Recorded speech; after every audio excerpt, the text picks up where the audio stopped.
Quase 700 pessoas foram vítimas de golpes pela internet em Juiz de Fora só no ano passado. Saiba como se proteger. Pagamento do IPVA começou essa semana em Minas Gerais. Descontos podem chegar até 6%. Outono começou com mudança nas temperaturas. Primeiros dias da estação devem ser nublados e chuvosos. A feira noturna e da Avenida Brasil voltam com capacidade de 100% em Juiz de Fora. Isso e muito mais você confere agora no Jornal da Facom. Fique com a gente.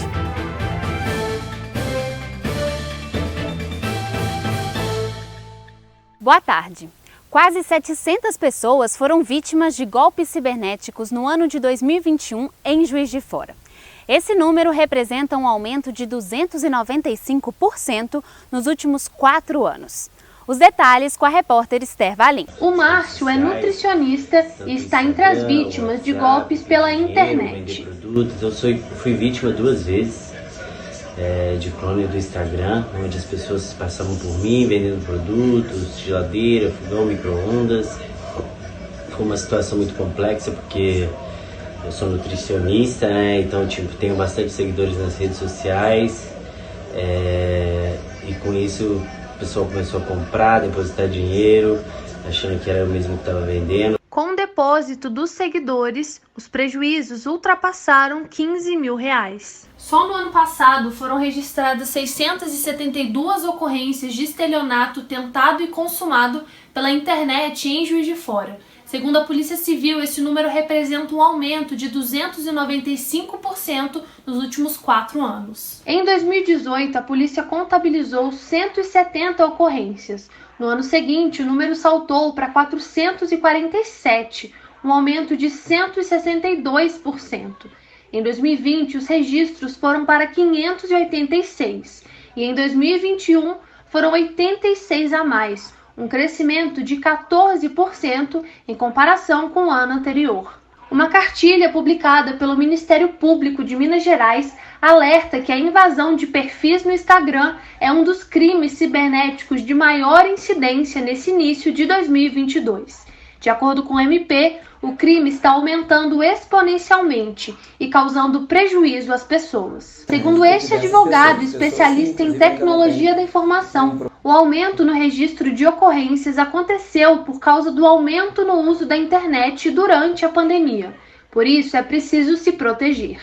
As principais dicas para tentar se evitar cair em golpes é tomar cuidados redobrados, né? Não acredite em qualquer promoção, não clique em qualquer link, não disponibilize suas informações ou dados pessoais em qualquer lugar, para qualquer pessoa.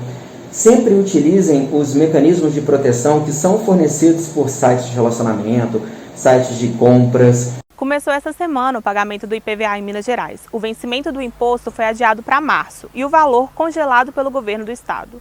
O pagamento da cota única ou primeira parcela acontece nessa semana. As demais parcelas têm vencimento programado para a última semana de abril e maio. O governo de Minas Gerais espera arrecadar mais de 7 bilhões de reais com o imposto. A guia de pagamento pode ser emitida pelo site do Detran. É o detran.mg.gov.br. A cidade de Petrópolis, no estado do Rio de Janeiro, continua sofrendo com as fortes chuvas. Esse é um problema que se repete há anos no município. O dia 15 de fevereiro será uma data difícil de esquecer para muitos petropolitanos. Apesar da população da cidade já estar acostumada com a inundação de ruas e deslizamentos causados por chuvas mais fortes, a intensidade da chuva daquele dia causou estragos fora do normal. A situação foi terrível mesmo, né? A gente teve 2 problemas principais, que foram os rios subindo e alagando, inundando as casas das pessoas, né? As pessoas perdendo tudo. E o outro problema sério foi a questão das barreiras, né? Você teve deslizamento, você teve casa caindo, né? E tudo mais. Então não interessa se você estava embaixo, ou seja, perto de rios, ou se você estava morando num lugar mais alto. Você estava correndo risco aqui em Petrópolis. Foi terrível. Muita gente perdeu casa, muita gente perdeu tudo, perdeu a vida. Tem relação com a aproximação de uma frente fria que avançou pelo Atlântico, né, e forçou a entrada de ventos quentes e úmidos do litoral para o continente. Como Petrópolis está numa altitude ali em torno de uns 800, 900 metros de altitude, né, esse ar quente, úmido, foi forçado a literalmente subir a serra. E ao subir a serra, há uma diferença de temperatura entre as regiões de menor altitude com maior altitude, e que força a condensação dessa umidade, desses ventos quentes e úmidos. A cidade de Petrópolis não foi planejada para poder suportar a quantidade de habitantes que possui atualmente. Então, muitas casas foram construídas em regiões de encostas perigosas e muitos rios não foram corretamente desviados. Acho que a palavra hoje em dia que mais define viver em Petrópolis é medo. Medo e espera. Medo do que pode acontecer, olhando para o céu, esperando a próxima chuva. E quem mora em área de risco de Petrópolis não tem direito nem de ser feliz quando tem sol, porque quando a gente sabe que tem muito sol, logo depois vem a chuva. E quando vem a chuva, o que vai acontecer com a nossa casa? O que vai acontecer com a nossa comunidade? O que vai acontecer com a nossa cidade? Como que a gente pode se reerguer desse jeito? Mesmo sabendo essa realidade torna petropolitanos vulneráveis a deslizamentos e enchentes, o investimento em infraestrutura, prevenção e contenção dos danos ainda é insuficiente. Os últimos 35 dias têm sido difíceis, pois o cenário que vimos aqui foi devastador. Cidade destruída, lojas destruídas, casas, vidas se perdendo. Eu sei que um desastre natural é muito difícil de prever, né, que chegaria, né, na situação que a cidade chegou. Porém, poderia ter sido agora, nesse segundo temporal, minimizado um pouco, né, visto que a prefeitura tem sido um pouco omissa em relação a isso. E aí, infelizmente, já moramos numa cidade serrana, o risco de chuva, né, é um cenário propício para acontecer o que aconteceu, mas vinculado à omissão de quem precisa cuidar da cidade, tem sido bem mais complicado do que deveria ser. Sem sombra de dúvida, a questão do alerta da ocorrência desse fenômeno é o que mais implica. Uma vez que a região apresenta condições de uso e ocupação completamente desfavoráveis, ocupação de encosta, solo raso. O prazo para a declaração do imposto de renda vai até o dia 29 de abril. A repórter Lauren Martins tem mais informações. Kátia trabalha em um escritório de contabilidade e sabe que nessa época há um aumento na demanda do contador, quando o assunto é imposto de renda. Uma das principais perguntas é: quem precisa fazer a declaração? Se eu ganhar acima do limite da declaração que está falando lá no sistema, que é R$ 28.559,70. Se você receber isso, você é obrigado. Se ele fizer aplicação em bolsa de valor, ele tem que declarar. E tem outras coisas também que levam. Então, por isso que o ideal é você ou procurar um profissional, ou então você também acha na página da Receita Federal. Você consegue fazer sua declaração do imposto de renda pelo celular, pelo site ou baixando o programa da Receita Federal. O prazo começou no dia 7 de março e vai até o dia 29 de abril. Dessa vez, sem prorrogação, como aconteceu nos últimos 2 anos por conta da pandemia. Luan é barbeiro e já deu entrada na sua declaração. Mesmo faltando mais de um mês para a data final, ele prefere não deixar para a última hora. Às vezes, se deixar para a última hora, não é uma boa opção. Você vai fazer com pressa, acaba errando alguma coisa. Além de evitar dor de cabeça, submeter a declaração com antecedência é importante caso o declarante precise corrigir alguma informação. Só no ano passado, mais de 869 mil declarações ficaram retidas na malha fina. Então, qualquer informação incorreta que você coloque na declaração de imposto de renda vai jogar sua declaração na malha. Aí você vai ter que prestar essa informação, apresentar documento para comprovar o que estava certo e o que estava errado. Para minimizar as chances de erro, usar o modelo da pré-declaração, disponível no site da Receita, pode ajudar. As pessoas que têm a conta Gov hoje, ela pode acessar essa declaração através dessa conta Gov.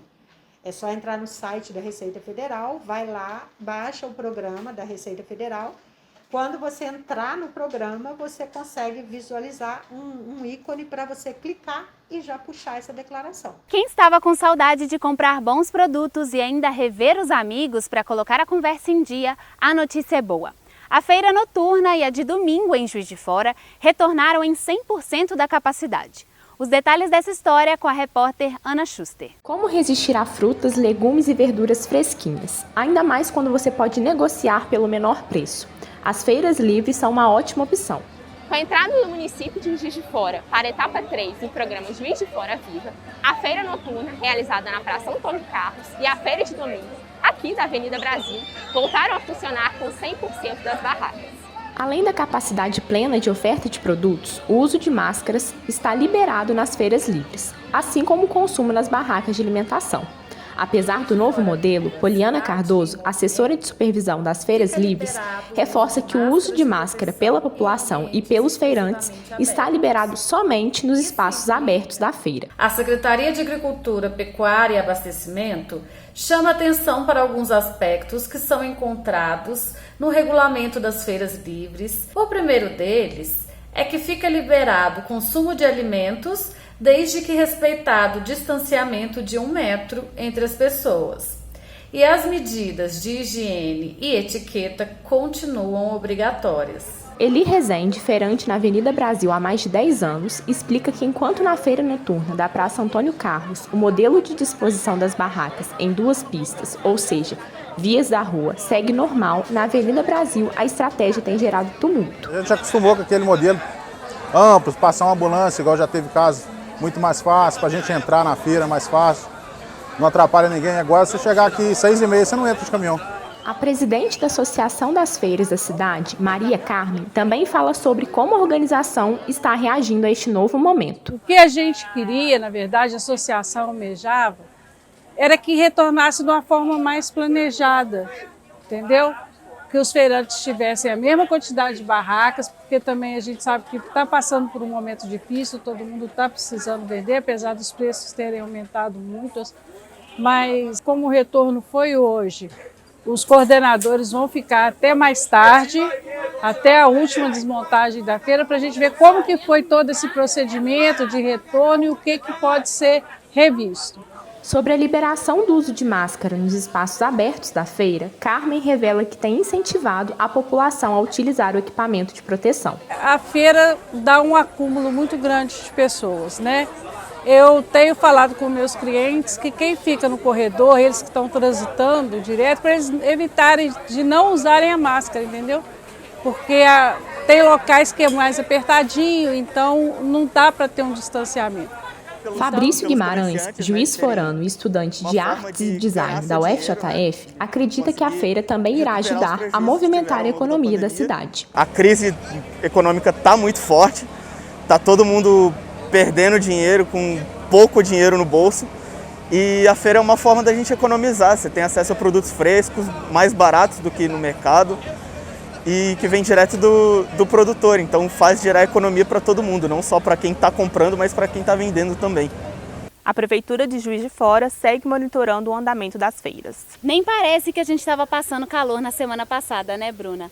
O tempo mudou totalmente no domingo à noite com a virada do verão para o outono. Verdade, Lívia. Os primeiros dias úteis do outono em 2022 vão ser marcados pelo céu nublado a parcialmente nublado, com possibilidade de chuva na Zona da Mata e Campo das Vertentes. Segundo o IMET de Belo Horizonte, as temperaturas na Zona da Mata ficam entre 16 e 28 graus e no Campo das Vertentes a mínima deve bater 14 graus. A máxima não passa dos 25 nessa primeira semana. O outono traz, além do clima mais frio, a seca, que também pode prejudicar algumas plantas. A Tabata Sequim tem dicas importantes para manter os cuidados com o jardim durante esta estação. A jardinagem é um hobby para muitos. Os apaixonados por essa prática dizem que não existe nada mais gratificante do que ver as mudas que você cuidou florescerem e crescerem. Mas as mudanças de estações podem ser grandes obstáculos para manter a beleza e a saúde das plantas. Me preocupa muito a chegada do outono, principalmente com a mudança do clima, sendo que as mudas pequenas são muito frágeis e podem sofrer muito com o esfriamento da temperatura. Pedro decidiu levar o hobby além. Agora ele está cultivando mudas de árvores frutíferas desde a semente. Pretendo que elas se tornem árvores. Porém, isso envolve muito mais processos do que simplesmente comprar uma muda ou fazer uma muda de uma árvore existente. As sementes, quando elas germinam, elas precisam de muito mais cuidado e muito mais atenção. Você não pode deixá-las expostas ao clima e você precisa saber ao certo como estratificar as raízes. O outono é uma estação de transição entre o verão e o inverno. Durante esse tempo é esperada a colheita, já que acontece a queda de flores e frutos. Temperaturas mais baixas, menos chuvas e menor umidade do ar são esperadas nessa estação. A engenheira agrônoma e paisagista Nani Mesquita dá dicas de como cuidar das plantas nesse período. O outono é uma estação tipicamente um pouco mais seca, né? Onde as plantas começam a se preparar para o inverno, que é o período de dormência. Nesse período algumas folhas caem, é ideal que as podas sejam feitas de forma correta, poda de limpeza, né? Nenhuma poda drástica. Para quem tem um jardinzinho e quer que as plantas permaneçam até a próxima estação, ou para sempre, na verdade, precisa, além da irrigação, ficar atento à irrigação, né? A maioria das plantas não gosta de solo encharcado, mas também não gosta de solo seco, então um certo nível de umidade é importante. E a questão da adubação também é importante. E para quem quer aproveitar a estação e deixar o jardim mais florido? Quaresmeiras, né? Até tem o nome do período de quaresma. As camélias são plantas que florescem nesse período. Rosas e as orquídeas. O Conselho Superior da Universidade Federal de Juiz de Fora aprovou por maioria a resolução que determina o imediato retorno das atividades presenciais em todos os camping da instituição. As unidades acadêmicas e administrativas têm até o dia 1º de abril para ajustarem os ambientes e efetivarem medidas que permitam o retorno de todo o quadro profissional. Todos os servidores devem apresentar o passaporte vacinal. O Conselho também manteve a obrigatoriedade do uso de máscaras nos ambientes internos da UFJF, seguindo as orientações dos protocolos de biossegurança e decretos municipais vigentes em Juiz de Fora e em Governador Valadares. O futebol é o esporte mais popular do mundo e uma das principais paixões do brasileiro. Apesar disso, muitas pessoas enfrentam dificuldades de frequentar os estádios. Você confere os detalhes na matéria do repórter Alexandre Pinto. Na reabertura do Maracanã, o Flamengo conseguiu esgotar os ingressos para a partida e vencer o Bangu por 6-0. Além da empolgação de voltar ao estádio histórico, torcedores afirmaram que o preço mais em conta dos ingressos ajudou a encher as arquibancadas. Mas por um bom tempo foi preços muito altos que eu não conseguia pagar, e eu não conseguia pagar para um grupo de pessoas e comigo. Porque como mulher eu não me sinto confortável de ir sozinha no estádio. Essas partidas com ingressos mais baratos costumam ser exceção à regra. E apesar de frequentemente existirem transportes públicos próximos a esses estádios, eles não costumam dar conta do fluxo de pessoas que dependem desses transportes. Além disso, esses problemas de logística são ainda mais graves para estados maiores, como Minas Gerais. É a distância entre as cidades do interior e Belo Horizonte. As pessoas que moram nessas cidades precisam deslocar por muito tempo e gastar muito dinheiro para chegar até a capital e poder assistir jogos clássicos que acontecem tanto no Mineirão quanto no Independência. Essas situações dificultam com que os torcedores possam acompanhar de perto os clubes dos corações e os deixam esperando por melhores condições de comprar os ingressos e de deslocar até os estádios. O fator econômico provocou mudanças muito importantes no perfil do torcedor brasileiro que vai ao estádio. Isso passa pela construção das arenas para a Copa do Mundo, né? Os ingressos foram ficando mais caros. Nós já temos problemas de transportes cada vez mais graves nas grandes cidades brasileiras. Então, existem vários fatores aí, mas hoje existe até um debate sobre o comportamento do torcedor nos jogos de futebol, que passa por essa questão socioeconômica, né? Quem é que vai aos estádios? Em jogos da seleção brasileira isso é ainda mais gritante, mas já tem acontecido também com frequência nos jogos de clubes. O perfil do torcedor no estádio de futebol mudou e com isso muda também de alguma maneira o próprio espetáculo. A campanha Março Amarelo tem o objetivo de conscientizar sobre a endometriose. Segundo a Anvisa, a doença afeta cerca de 10% das mulheres brasileiras. Dores, ciclo menstrual desregulado e necessidade de suplementação de nutrientes para desinflamar o organismo. A estudante Vanessa Oliveira descobriu que tem endometriose aos 20 anos de idade, mas sentia dores desde os 10 anos. Agora, ela faz acompanhamento constante com uma médica especializada na doença. O médico na época falou que não tinha cura endometriose e que eu tinha que levar um estilo de vida mais saudável para evitar que aquilo fosse inflamando mais. Eu acho que é sempre complexo, viver com endometriose, principalmente porque as pessoas, elas ainda acham, tem essa visão de que ter cólica é normal. Só que eu tinha uma cólica que eu parecia que eu ia morrer, né? E eu ficava muito mal, eu tinha muita dor, eu tomava remédio, esses Buscofen da vida, não adiantava nada pra mim. E é assim, pela tela de um computador, que as pacientes da doutora Michele se consultam. A médica é especialista no tratamento da endometriose e, além dos atendimentos presenciais e online, ela também compartilha conhecimento sobre a doença na sua rede social. Endometriose é uma doença, ginecológica benigna, não é um câncer, que na verdade as células que tinham que estar só dentro do útero, que são as células endometriais, elas aparecem em outras localizações do corpo, como por exemplo, perto do ovário, perto do intestino, até lugares longe, como pulmão, o cérebro, é mais raro, mas pode acontecer. A doença não é detectada por exames de rotina simples. Os exames específicos que fazem o diagnóstico da endometriose são indicados para mulheres que sentem dores no período menstrual ou que têm dificuldade de engravidar. Quanto mais a gente falar sobre a doença, mais as pessoas vão ficar atentas, e se tiver alguém da família sofrendo nessa situação, vai poder dar aquela ajudinha para encurtar o diagnóstico, que é muito demorado. O diagnóstico demora em média 7 anos, então é muito tempo de sofrimento, de qualidade de vida péssima, que podia ter sido resolvida muito tempo antes se alguém tivesse sugerido esse diagnóstico. Depois que eu comecei a fazer tratamento, eu comecei a ter uma rotina de vida mais saudável por conta da endometriose, a minha vida como um todo, meu ânimo, disposição, melhorou muito. O SUS oferece 2 tipos de tratamento de endometriose: o uso de remédios em tratamentos clínicos ou, em casos mais graves, o cirúrgico. Com a flexibilização do uso das máscaras, os rostos voltaram a ficar à mostra. Hora de retomar os cuidados com o visual. Os detalhes com Raí de Castro. É só respirar que a lente embaça. Para quem usa óculos, esse é um incômodo frequente causado pela máscara. Mas não para por aí. Se o assunto é máscara, todo mundo tem uma queixa. Ela abafa muito, e a gente fica muito suado.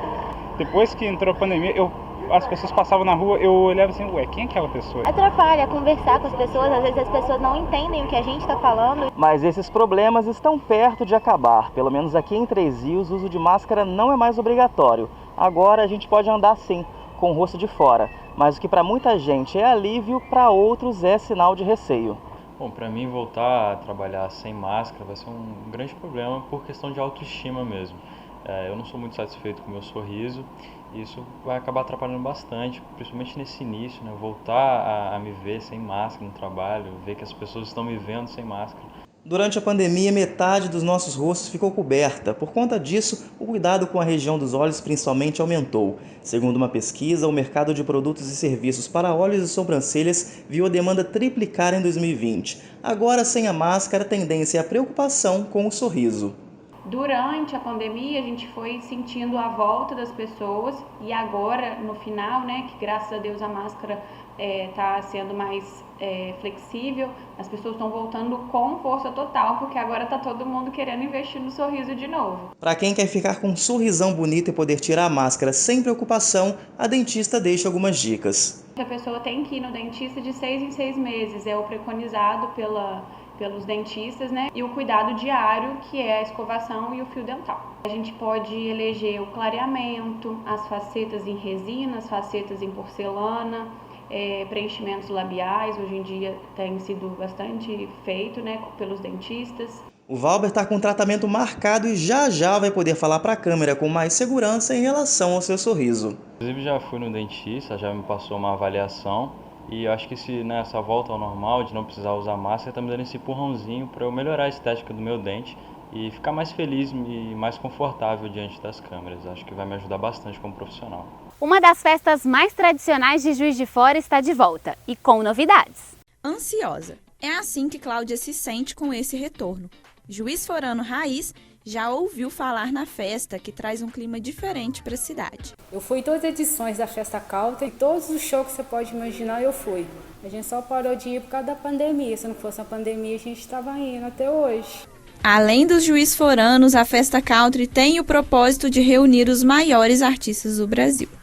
A Festa Country surgiu em 1998. A gente quis criar um evento country que tivesse rodeio. 24 anos depois, a festa aposta em uma cara nova. A gente quis trazer uma jovialidade para a festa, renovar a festa. Então, assim, a ideia é realmente trazer diversidade de estilos musicais mesmo. E de casa nova, porque em 2022 o festival acontecerá aqui, no Estádio Municipal Radialista Mário Helênio.